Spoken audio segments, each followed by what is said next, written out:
I'm Jack Tomzak. Andrew Lee gone again on assignment on a boat with his family. Again? A big boat. Yep, still not dead. Still coming back I don't Monday. believe you. I think Monday, right? Oh, here we go. Walter Hudson filling in and Lump turning Walter's microphone on. Yes, I Thank take you. full credit for that. When's the last time you got an update on Andrew's status? Because he could be dead at this point. That is true. You know, We've not I haven't heard from him since I think Friday was the last time I heard from him.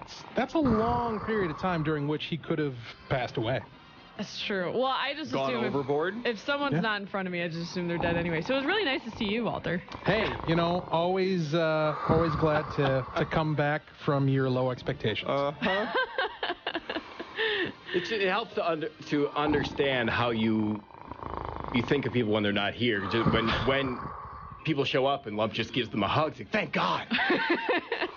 I was so worried. People are always like, "Oh, God, you're so nice, and you're always so excited." Like I thought you were dead. When everybody you meet is coming back from the dead. Yeah, right. It's a really magical in a good time. mood. Yeah, right. Alrighty, on the show today, in the 8 o'clock hour, we're going to talk with John Augustine with the Legislative Evaluation Assembly. That is what do they do? They have a scorecard. I know that. I think that might be all they do. A scorecard where they lean right. Well, they lean true. That happens to be on the right, and looked at as a conservative organization, I suppose. Absolutely. I think the way they describe themselves is constitutional in their approach. So they try to avoid the label of necessarily, Republican or conservative, what have you, and just look in terms of the Constitution. Is it weird that to have the founding document that, in theory, we've all agreed upon that those are the rules, right? That following those rules makes you a right winger or conservative? It is disconcerting that there is only one side of the traditional political spectrum that seems terribly concerned about that.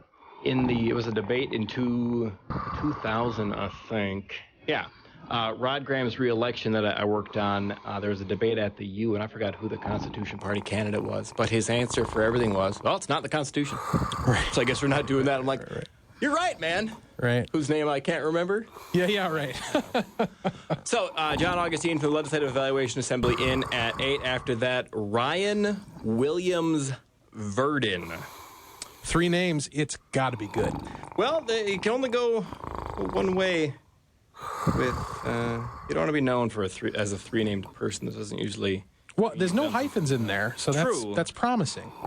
3 actual names. His website, Ryan Williams Verdin, VIRDEN.com, but it's called Form Follows Function. He has the blog post, To My Fellow Whites. Really?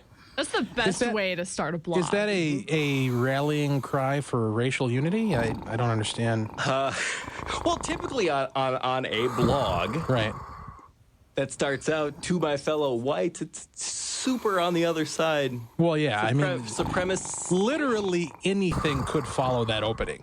So, who knows where he's coming from? We know, but... To My Fellow Whites, 4 reasons you should be at the Mall of America on Wednesday, right. Where he runs through why Black Lives Matter is right, why they've got every right to protest there. So we'll have him on at 8:15, 8:20 to talk about that. He's coming in studio. On the 7 o'clock hour, Paul Blair with Americans for Tax Reform joining us over the phone. Also, Rob Dorr and Brian Strasser. With the gun owners, they started a new group because they're both gun advocates. We've had Rob Dorr on before, but a new group to advocate for the Minnesota Gun Owners Caucus. That was in MinnPost yesterday. We'll talk with them in studio at 7. All right. Walter? Yes, sir. Star Wars fan? Little bit. You seen the newest incarnation?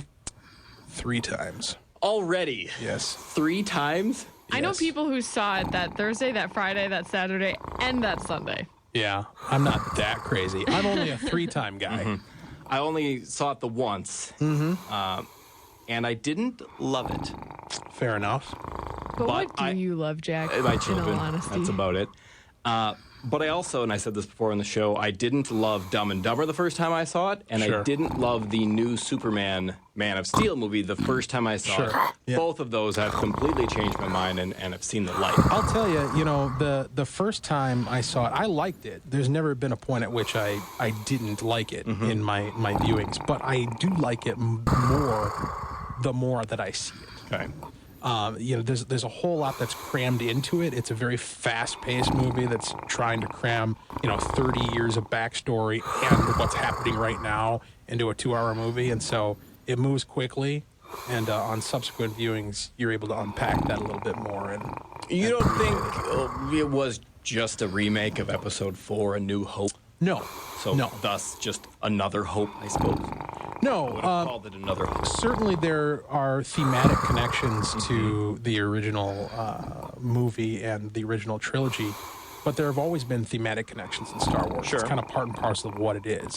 The whole narrative of the Force and the Jedi, and this balance and a waxing and waning of good and evil breeds kind of a cyclical thematic poetry, if you will. Also easier on the writers. Yeah, well, They that's know true. the plot. That's true. No.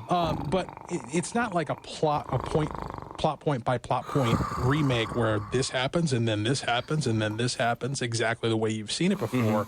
There are just there are certainly moments that call back to what you know, but a lot of the outcomes and relationships are actually completely reversed from things that we've seen in the past, and that's as far as I can go with it without spoiling it. Yeah, and I've got so many thoughts. We'll talk during the break, but I don't want to ruin the movie for anybody. And again, I'm not going to. I'm bad in the first pass on movies. I don't necessarily see it as I will see it forever. So I don't want to be too critical. What was my last thought on Star Wars? And you wrote a piece for PJ Media about Yes. the first trilogy.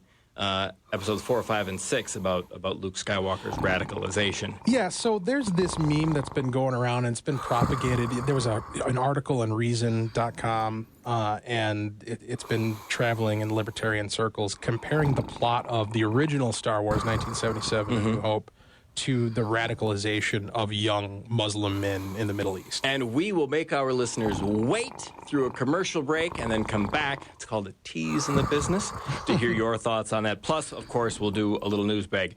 Walter Hudson filling in for Andrew Lee. Feel free whenever today, the last day we're live before the holidays, to give us a call, 651-989-5855.